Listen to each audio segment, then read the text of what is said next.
bienvenue sur Leadcorn, le podcast. Ici, on parle management et leadership, sans se prendre la tête, et surtout pour que ça fonctionne pour tout le monde. Que tu sois maman, papa, manager, chef, dirigeant, entrepreneur, le management n'est pas réservé à l'élite. Tu découvriras au fil des épisodes tous mes trucs et astuces qui te permettront de pouvoir te gérer toi, mais également de gérer une équipe. Et crois-moi, ça marche même avec ta belle-mère chiante. Je te dis à tout de suite pour l'épisode du jour. On se retrouve aujourd'hui pour parler des 4 avatars du leadership.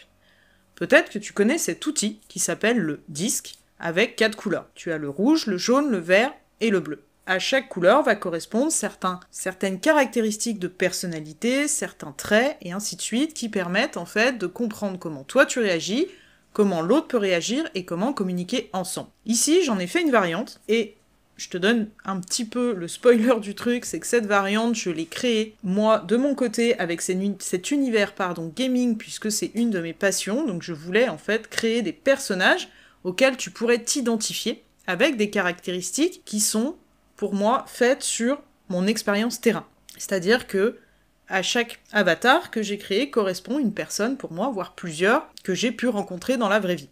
Et je ne connaissais pas le disque. Je l'ai découvert bien après, puisque de par mon réseau et mes relations, j'ai rencontré quelqu'un qui utilise ça pour communiquer avec les équipes, qui l'apprend aux entreprises, et qui également l'utilise dans sa vie courante. Donc on va faire un petit tour des différents avatars qui ont été créés, quelles sont leurs caractéristiques, leurs faiblesses, entre guillemets, perçues, puisque en fait c'est pas tout à fait des faiblesses, on le verra un petit peu plus tard, et comment les utiliser déjà pour toi, te comprendre toi en tant que leader, mais également comprendre celui ou celle que tu as en face de toi. Avant que je te présente les différents avatars, tu retrouveras en description de cet épisode le lien pour télécharger le petit quiz que je mets à ta disposition qui te permettra de connaître ton propre avatar.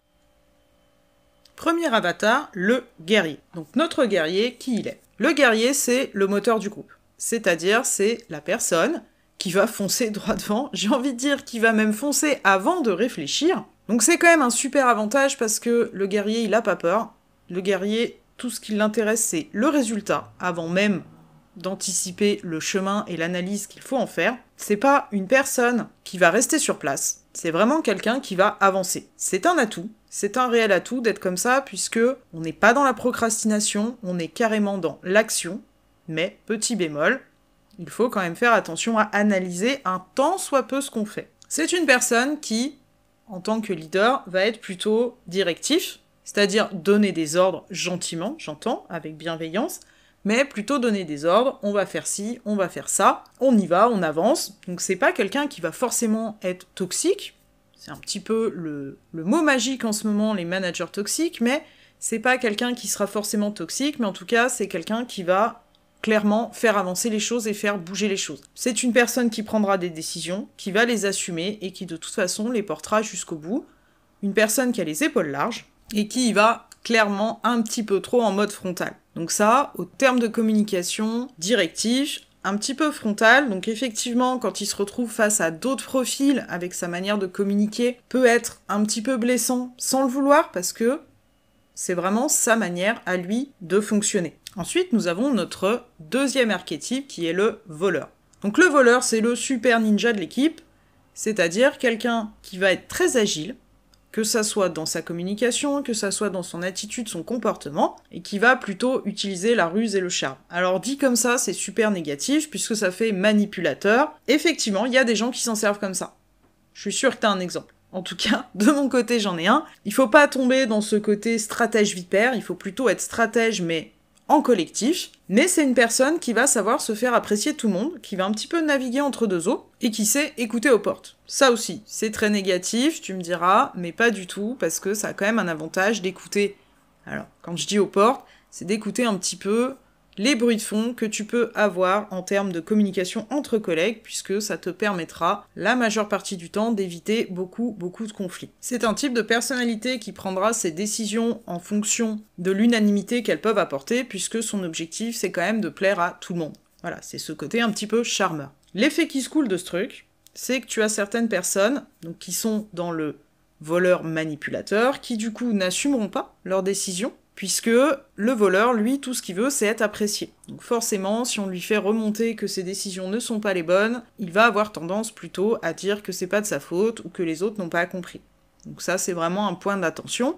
Par contre, c'est une personne qui est très agréable au point de vue du milieu professionnel et qui ne va pas, justement, chercher à créer le conflit. Nous avons notre troisième archétype, qui est le mage. Cette personne, c'est la personne qui analyse tout. C'est une personne qui ne passera à l'action qu'à partir du moment où elle a toutes les cartes en main. Du coup, le petit problème avec ça, c'est qu'on a tendance à être un peu dans la procrastination, mais dans le sens dans l'inaction. Puisque tant qu'on aura estimé, que cette personne aura estimé ne pas avoir suffisamment les ressources nécessaires pour passer à l'action, elle va faire un petit peu du surplace. En termes de relationnel avec le mage, c'est quand même assez agréable puisque c'est quelqu'un qui ne se met pas forcément en avant, qui va plutôt se mettre en retrait, bien au contraire, pour observer les situations. Personnage tout en douceur et en introversion, pour la majeure partie des cas, et quelqu'un qui ne cherchera pas, en tout cas dans sa communication, à tirer la couverture à soi ou à créer le conflit. Cependant, quand cette personne ouvrira la bouche, j'ai envie de dire, elle sait ce qu'elle dit, et ce côté très très analytique, étant donné qu'elle a engrangé énormément de données pour savoir que ce qu'elle dit c'est juste, on peut arriver à des désaccords où on va sentir des tensions. Et nous arrivons à notre dernier avatar qui est le druide. Donc le druide, c'est un personnage qui est très empathique et charismatique. C'est en général le genre de chef qu'on aime tous, puisque c'est quelqu'un qui va vraiment se préoccuper des autres, mais petit bémol aussi là-dessus, à force de trop se préoccuper des autres, il ne se préoccupe pas de lui-même. C'est une personne qui est capable en fait de comprendre, sans qu'on ouvre la bouche, j'ai envie de dire, capable un petit peu de sonder la personne qu'elle a en face d'elle, mais ça demande des ressources sociales, donc je sais pas, c'est un truc dont tu dois entendre parler en ce moment, les batteries sociales, donc c'est typiquement le genre de personne qui, une fois qu'elle aura tout donné, va avoir besoin de se retirer dans son bureau à part et ainsi de suite. Il faut justement que cette personne sache prendre du recul un petit peu sur les situations, parce que sinon on prend trop les choses à cœur. Mais c'est vraiment quelqu'un avec qui c'est agréable de communiquer. C'est une personne qui, comme je le dis, a toujours à cœur que les autres soient bien et va vraiment aller chercher à arrondir les angles et en tout cas à arranger les choses pour tout le monde. Et donc selon moi, un bon leader va être capable d'utiliser les forces de chacun et même d'utiliser les faiblesses perçues, comme je le disais au début de l'épisode, en sa faveur. Et surtout, pour aider l'équipe. Je place dans le mot équipe ici, que ça soit une équipe de salariés, que ça soit une équipe de freelance, que ça soit tes clients, si tu es entrepreneur. Donc effectivement, le mode guerrier, c'est-à-dire un peu fonceur, est super utile quand faut y aller, quoi. À un moment donné, faut se sortir les doigts du huc, comme on dit, et faut bien que quelqu'un prenne la décision et soit le moteur pour tout le monde. Ensuite, ce côté, comme je disais, du voleur qui est capable, en fait, par son agilité, de s'adapter à la personne qu'il a en face et d'adapter son discours pour être compris et se faire accepter, je rappelle, sans manipuler les gens, s'il vous plaît, est quand même utile. Cette capacité d'écouter aux portes aussi pour débunker un petit peu les conflits qu'il peut y avoir avant. On a aussi le mage avec toute cette analyse qu'il est capable de faire de toutes les données qu'il peut récolter. Donc lui va plutôt être dans l'équipe la personne qui va un petit peu freiner notre guerrier. Mais il faut aussi que ce mage soit capable d'être en mode guerrier quand faut y aller. Parce que sinon on n'avance pas. Et on a le druide qui lui, voilà, c'est le bon pote, la bonne copine, qui va aider tout le monde. Mais il faut aussi qu'il sache se mettre en retrait comme le mage, pour pouvoir un petit peu prendre sur lui, prendre du recul et analyser, et également avoir ce côté fonceur et ainsi de suite. Donc un bon leader va être capable d'utiliser les forces et les axes de chacun des archétypes. Et là maintenant, tu dois te dire, qu'est-ce que je fais de toutes ces infos ? C'est super, je suis au courant que je suis plutôt tel archétype ou tel archétype, donc pour toi, tu connais un petit peu maintenant, et si tu passes le petit quiz que je t'ai mis dans la description, je t'invite à le faire, tu connais un petit peu mieux ton archétype.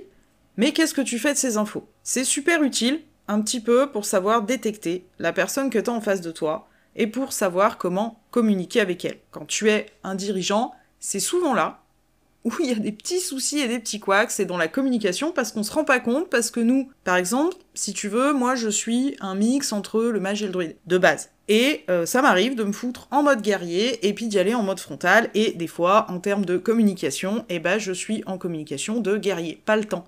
Moins de blabla, plus d'action, j'ai pas le temps d'expliquer ce que je fais. Et si en face de moi, j'ai une personne qui est plutôt mage, donc qui aura besoin en fait qu'on lui explique pourquoi on va faire les choses, qu'on lui donne les données nécessaires à son analyse. Si tu lui donnes pas, là, c'est fini. La personne, elle est perdue. Donc elle va te poser des questions. Donc si toi, tu restes dans ce fameux mode guerrier, tu répondras pas à ces questions. Et ça va frustrer la personne en face. Elle va se dire qu'elle n'est pas écoutée. Elle va se dire qu'elle n'est pas entendue.